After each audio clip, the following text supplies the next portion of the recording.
Salam sejahtera, selamat beraktivitas. Biarlah kita baca kebenaran firman Tuhan terambil dari 1 Korintus pasal yang ke-12. Sekarang tentang karunia-karunia roh. Aku mau saudara-saudara supaya kamu mengetahui kebenaran. Kamu tahu bahwa pada waktu kamu masih belum mengenal Allah, kamu tanpa berpikir ditarik kepada berhala-berhala yang bisu. Karena itu aku mau meyakinkan kamu bahwa tidak ada seorang pun yang berkata-kata oleh Roh Allah dapat berkata, terkutuklah Yesus, dan tidak ada seorang pun yang dapat mengaku Yesus adalah Tuhan selain oleh Roh Kudus. Ada rupa-rupa karunia, tetapi satu roh. Dan ada rupa-rupa pelayanan, tetapi satu Tuhan. Dan ada berbagai-bagai perbuatan ajaib, tetapi Allah adalah satu yang mengerjakan semuanya dalam semua orang. Tetapi kepada tiap-tiap orang dikaruniakan pernyataan roh untuk kepentingan bersama. Sebab kepada yang seorang roh memberikan karunia untuk berkata-kata dengan hikmat, dan kepada lain roh yang sama memberikan karunia berkata-kata dengan pengetahuan. Kepada yang seorang roh yang sama memberikan iman, dan kepada yang lain ia memberikan karunia untuk menyembuhkan.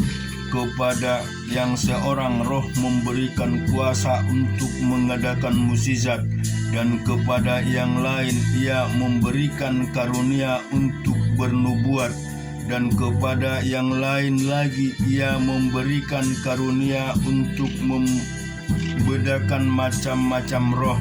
Kepada yang seorang ia memberikan karunia untuk berkata-kata dengan bahasa roh, dan kepada yang lain ia memberikan karunia untuk menafsirkan bahasa roh. Tetapi semuanya ini dikerjakan oleh Roh yang satu dan yang sama, yang memberikan karunia kepada tiap-tiap orang secara khusus seperti yang dikehendakinya. Karena sama seperti tubuh itu satu dan anggota-anggotanya banyak, dan segala anggota itu sekalipun banyak merupakan satu tubuh, demikian pula Kristus. Sebab dalam satu roh kita semua, baik orang Yahudi maupun orang Yunani, baik budak maupun orang merdeka, telah dibaptis menjadi satu tubuh, dan kita semua diberi minum dari satu roh. Karena tubuh juga tidak terdiri dari satu anggota, tetapi atas banyak anggota. Andai kata kaki berkata, karena aku bukan tangan, aku tidak termasuk tubuh, jadi benarkah ia tidak termasuk tubuh? Dan andai kata telinga berkata, karena aku bukan mata, aku tidak termasuk tubuh, jadi benarkah ia tidak termasuk tubuh? Andai kata tubuh seluruhnya adalah mata, di manakah pendengaran? Andai kata seluruh adalah telinga, di manakah penciuman? Tetapi Allah telah memberikan kepada anggota masing-masing secara khusus satu tempat pada tubuh, seperti yang dikehendakinya. Andai kata semuanya adalah satu anggota, di manakah tubuh? Memang ada banyak anggota, tetapi hanya satu tubuh. Jadi mata tidak dapat berkata kepada tangan, aku tidak membutuhkan engkau, dan kepala tidak dapat berkata kepada kaki, aku tidak dapat berkata kepada kaki, aku tidak membutuhkan engkau.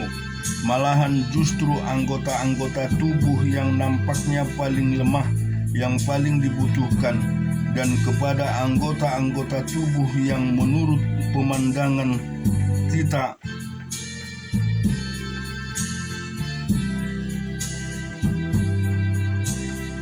kurang terhormat, kita berikan penghormatan khusus, dan terhadap anggota-anggota kita yang tidak elok, kita berikan perhatian khusus. Hal itu tidak dibutuhkan oleh anggota-anggota kita yang elok. Allah telah menyusun tubuh kita sebegitu rupa sehingga kepada anggota-anggota yang tidak mulia diberikan penghormatan khusus, supaya jangan terjadi perpecahan dalam tubuh, tetapi supaya anggota-anggota berbeda itu saling memperhatikan. Karena itu jika satu anggota menderita, semua anggota turut menderita. Jika satu anggota dihormati, semua anggota turut bersukacita. Kamu semua adalah tubuh Kristus, dan kamu masing-masing adalah anggotanya. Dan Allah telah menetapkan beberapa orang dalam jemaat. Pertama sebagai rasul, kedua sebagai nabi, ketiga sebagai pengajar. Selanjutnya mereka yang mendapat karunia untuk mengadakan mujizat, untuk menyembuhkan, untuk melayani, untuk memimpin, dan untuk berkata-kata dalam bahasa roh. Adakah mereka semua rasul atau nabi atau pengajar? Adakah mereka semua mendapat karunia untuk mengadakan mujizat, atau untuk menyembuhkan, atau untuk berkata-kata dalam bahasa roh, atau untuk menafsirkan bahasa roh?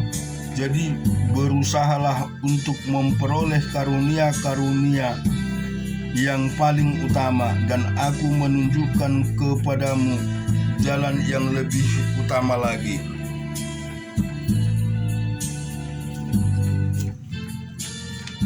Kita juga renungkan di dalam 1 Samuel pasal yang kelima. Lalu datanglah segala suku Israel kepada Daud di Hebron dan berkata, "Ketahuilah, kami ini darah dagingmu. Telah lama ketika Saul memerintah atas kami, engkaulah yang memimpin segala gerakan orang Israel. Dan Tuhan telah berfirman kepadamu, engkau yang harus menggembalakan umatku Israel, dan engkaulah yang menjadi raja atas Israel." Maka datanglah semua tua-tua Israel menghadap raja di Hebron. Lalu Raja Daud mengadakan perjanjian dengan mereka di Hebron di hadapan Tuhan. Kemudian mereka mengurapi Daud menjadi raja atas Israel. Daud berumur 30 tahun pada waktu ia menjadi raja. 40 tahun lamanya ia memerintah di Hebron. Ia memerintah atas Yehuda 7 tahun 6 bulan. Dan di Yerusalem ia memerintah 33 tahun atas seluruh Israel dan Yehuda. Lalu raja dengan orang-orang pergi ke Yerusalem menyerang orang Yebus, penduduk negeri itu. Mereka itu berkata kepada Daud, "Engkau tidak sanggup masuk kemari. Orang-orang buta dan orang-orang timpang akan mengenyangkan engkau." Maksud mereka, Daud tidak sanggup masuk kemari, tetapi Daud merebut kubu pertahanan Sion, yaitu kota Daud. Daud telah berkata pada waktu siapa hendak memukul kalah orang Yebus, haruslah ia masuk melalui saluran air itu. Hati Daud benci kepada orang-orang timpang dan orang-orang buta. Sebab itu orang berkata, orang-orang buta dan orang-orang timpang tidak boleh masuk bait. Dan Daud menetap di kubu pertahanan itu dan menamainya kota Daud. Ia memperkuatnya sekelilingnya mulai dari Milo dan ke bagian dalam. Lalu makin lama makin besarlah kuasa Daud, sebab Tuhan Allah semesta alam menyertai. Hiram raja negeri Tirus mengirim utusan kepada Daud, dan kayu alas tukang-tukang kayu dan tukang-tukang batu. Mereka mendirikan istana bagi Daud. Lalu tahulah Daud bahwa Tuhan telah menegakkan dia sebagai raja atas Israel, dan telah mengangkat martabat pemerintahannya oleh karena Israel umatnya. Daud mengambil lagi beberapa gundik dan istri di Yerusalem setelah ia datang dari Hebron, dan bagi Daud masih lahir lagi anak-anak lelaki dan perempuan. Inilah nama anak-anaknya lahir bagi dia di Yerusalem: Syamua, Sobab, Natan, Salomo, Tibar, Elisua, Nepet, Yafia, Elisama, Liada, dan Elipelet. Ketika didengar oleh Filistin bahwa Daud telah mengurapi menjadi raja atas Israel, maka majulah semua orang Filistin untuk menangkap Daud. Tetapi Daud mendengar hal itu, lalu ia pergi ke kubu pertahanan. Ketika orang Filistin itu datang dan menggencar di lembah Refaim, bertanyalah Daud kepada Tuhan, apakah aku harus maju melawan orang Filistin itu? Akan kau serahkankah mereka ke dalam tanganku? Tuhan menjawab Daud, majulah, sebab aku pasti akan menyerahkan orang Filistin itu ke dalam tanganmu. Lalu datanglah Daud di Baal-Perasim dan memukul mereka kalah di sana. Berkatalah ia, Tuhan telah menerobos musuhku di depanku seperti air menerobos. Sebab itu orang menamakan tempat itu Baal-Perasim. Orang Filistin itu meninggalkan berhalanya di sana, lalu Daud dan orang-orangnya mengangkatnya. Ketika orang Filistin maju sekali lagi dan mencar di lembah Refaim, maka bertanyalah Daud kepada Tuhan, dan ia menjawab, jangan maju, tetapi buatlah gerakan lingkaran sampai ke belakang mereka, sehingga engkau dapat menyerang mereka dari jurusan pohon-pohon kertau. Dan bila engkau mendengar bunyi derap langkah di puncak pohon-pohon bertau itu, maka haruslah engkau bertindak cepat, sebab pada waktu itu Tuhan telah keluar berperang di depanmu untuk memukul kalah tentara orang Filistin. Dan Daud berbuat demikian seperti yang diperintahkan Tuhan kepadanya. Maka ia memukul kalah orang Filistin mulai dari Geba sampai dekat Gezer.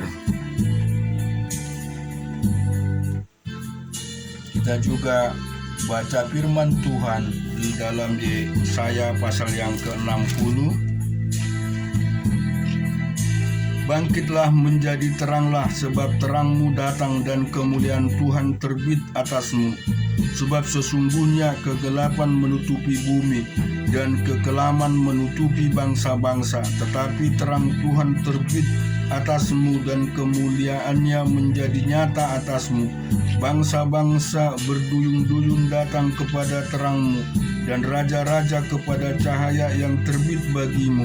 Angkatlah mukamu dan lihatlah ke sekeliling. Mereka semua datang berhimpun kepadamu, untuk anakmu laki-laki datang dari jauh dan anak-anakmu perempuan digendong. Pada waktu itu engkau akan heran melihat dan berseri-seri. Engkau akan tercengang dan akan berbesar hati, sebab kelimpahan dari seberang laut akan beralih kepadamu, dan kekayaan bangsa-bangsa akan datang kepadamu. Sejumlah besar unta akan menutupi daerahmu, unta-unta muda dari Median dan Eva. Mereka semua akan datang dari Seba, akan membawa emas dan kemenyan, serta memberikan perbuatan masyhur Tuhan. Segala kambing domba kedar akan berhimpun kepadamu. Domba-domba jantan neboyot akan tersedia untuk ibadahmu. Semuanya akan dipersembahkan di atas mezbahku sebagai korban yang berkenan kepadaku, dan aku akan menyemarakkan rumah keagunganku. siapakah mereka ini yang melayang seperti awan dan seperti burung merpati ke pintu kandangnya?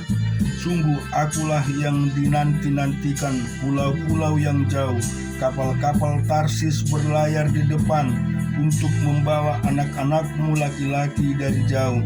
Perak dan emasnya dibawa serta untuk nama Tuhan Allahmu, dan oleh karena yang Maha Kudus Allah Israel, sebab Ia mengagungkan engkau. Orang-orang asing akan membangun tembokmu, dan raja-raja mereka akan melayani engkau. Sebab dalam murkaku aku telah menghajar engkau, namun aku telah berkenan untuk mengasihi engkau. Pintu-pintu gerbangmu akan terbuka senantiasa, baik siang maupun malam tidak akan tertiup, supaya orang dapat membawa kekayaan bangsa-bangsa kepadamu, sedang raja-raja mereka ikut digiring sebagai tawanan. Sungguh bangsa dan kerajaan yang tidak mau mengabdi kepadamu akan lenyap. Bangsa-bangsa itu akan dirusak binasakan. Kemuliaan Libanon, yaitu pohon sanobar, pohon berangan dan pohon cemara, akan dibawa bersama-sama kepadamu untuk mempersemarak tempat bait kudusku. Sebab aku hendak memuliakan tempat kakiku berjejak. Anak-anak orang-orang yang menindas engkau akan datang kepadamu dan tunduk, dan semua orang yang menista engkau akan sujud menyembah telapak kakimu. Mereka akan menyebutkan engkau kota Tuhan, Sion milik yang Maha Kudus Allah Israel, sebagai ganti keadaanmu dahulu ketika engkau tinggal dibenci dan tidak disinggahi seorang pun. Sekarang aku akan membuat engkau menjadi kebanggaan abadi, menjadi kegirangan turun-temurun. Engkau akan mengisap susu bangsa-bangsa dan akan minum susu kerajaan-kerajaan. Maka engkau akan mengetahui bahwa akulah Tuhan Juru Selamat, Penebus yang Maha Kudus Allah Yakub. Sebagai ganti tembaga aku akan membawa emas, dan sebagai ganti besi aku akan membawa perak. Sebagai ganti kayu tembaga dan sebagai ganti batu besi aku akan memberikan damai sejahtera dan keadilan yang ada melindungi dan mengatur hidupmu. Tidak akan ada lagi kabar tentang perbuatan kekerasan di negerimu, tentang kebinasaan atau keruntuhan di daerahmu. Engkau akan menyebutkan tembokmu selamat dan pintu-pintu gerbangmu pujian. Bagimu matahari tidak lagi menjadi penerang pada siang hari, dan cahaya bulan tidak lagi memberi terang pada malam hari, tetapi Tuhan akan menjadi penerang abadi bagi Allahmu, dan Allahmu akan menjadi keagunganmu. Bagimu akan ada matahari yang tidak pernah terbenam dan bulan yang tidak surut, sebab Tuhan akan menjadi penerang abadi bagimu, dan hari-hari perkabunganmu akan berakhir. Pendudukmu semua orang-orang benar, mereka memiliki negeri untuk selama-lamanya. Mereka sebagai cangkokan yang kutanam sendiri untuk memperlihatkan keagunganku. Yang paling kecil akan menjadi kaum yang besar, dan yang paling lemah akan menjadi bangsa yang kuat. Aku Tuhan akan melaksanakan dengan segera pada waktunya. Dan juga kita renungkan di dalam Yeremia pasal yang ke-40. firman Tuhan datang daripada Tuhan kepada Yeremia sesudah ia dilepaskan dari Rama oleh Nebukadnezar kepada pasukan pengawal yang telah menyuruh untuk mengambilnya terbelenggu pada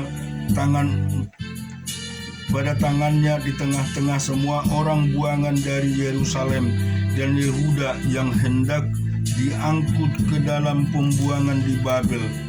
Kepala pasukan pengawal itu telah mengambil Yeremia dan berkata kepadanya, Tuhan Allahmu telah mengancamkan malapetaka itu atas tempat ini, dan ia telah melaksanakannya. Tuhan telah melakukan apa yang diancamkannya. Oleh karena kamu telah berdosa kepada Tuhan dan tidak mendengarkan suaranya, sehingga terjadilah hal ini kepada kamu.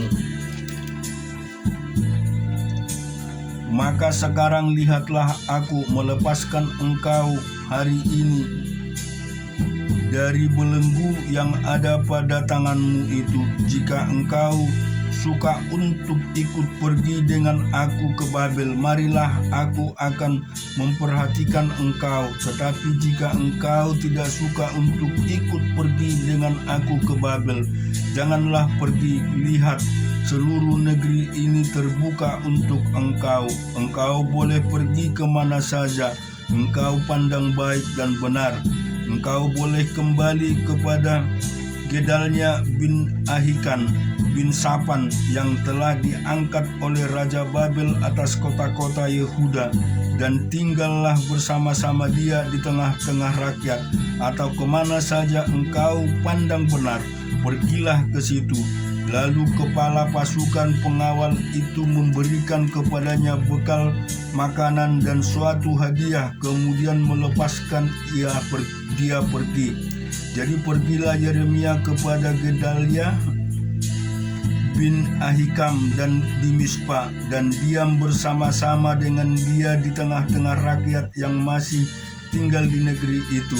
Ketika semua panglima tentara yang masih berada di luar kota dengan orang-orangnya mendengar bahwa Raja Babel telah mengangkat Gedalia bin Ahikam bin Safan atas negeri itu, dan bahwa kepadanya telah diserahkan pengawasan atas laki-laki, perempuan, dan anak-anak, yaitu dari orang-orang lemah di negeri itu, yang tidak diangkut ke dalam pembuangan ke Babel. Maka pergilah mereka kepada Gedalia di Mispa. Mereka ialah Israel bin Netaya, Jonathan bin Kareah, Seraya bin Tamhumer anaknya, Epai orang Netopa itu, dan Jejaya anak seorang maka bersama dengan anak buahnya. Lalu bersumpahlah Gedalia bin Akia bin Safan kepada mereka dengan anak-anak mereka, jangan kamu takut untuk takluk kepada orang-orang Kasdim itu. Tinggallah di negeri ini dan taklukkanlah kepala Raja Babel mereka, maka keadaanmu akan menjadi baik. Dan aku sendiri, aku menetap di Mispa untuk bertindak sebagai wakil di depan orang-orang Kasdim yang akan datang kepada kita. Tetapi kamu ini kumpulkanlah saja hasil anggur, buah-buahan, dan minyak, kemudian simpanlah sebagai persediaan, dan tinggallah di kota-kota di mana kamu kehendak menetap. Juga ketika semua orang Yehuda yang ada di Moab, di antara Bani Amon, di Edom, dan di negeri-negeri lain mendengar bahwa Raja Babel telah membiarkan tinggal sisa rakyat di Yehuda yang mengangkat Gedalia bin Ahikam bin Safan atas mereka, maka kembalilah semua orang Yehuda dari segala tempat kemana mereka telah berserak-serak, dan masuk ke tanah Yehuda kepada Gedalia di Mispa, Mereka mengumpulkan hasil anggur dan buah-buahan amat sangat banyaknya. Pada suatu kali Yonatan bin Kareah dan semua panglima antara yang masih berada di luar kota datang kepada Gedalia di Mizpah, dan mereka berkata kepadanya, "Tahukah engkau bahwa Balis Raja Bani Emon telah menyuruh Ismail bin Nataya membunuh engkau?" Tetapi Gedalia bin Ahikam tidak percaya kepada mereka. Kemudian Yonatan bin Kareah berkata dengan diam-diam kepada Gedalia di Mizpah, "Baiklah, aku pergi membunuh Ismail bin Netaya itu dengan tidak diketahui siapapun juga. Mengapa engkau harus dibunuhnya, sehingga semua orang Yehuda yang telah berkumpul di sekelilingmu berserak-serak lagi, dan sisa Yehuda itu binasa?"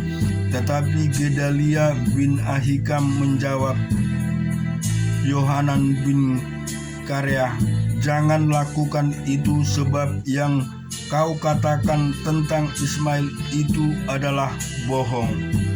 Syukur bagi Tuhan kita Yesus Kristus yang senantiasa memberikan pemeliharaan bagi kita. Biarlah kiranya firman ini menjadi firman yang senantiasa suluh dalam hidup kita. Amin. Tuhan memberkati.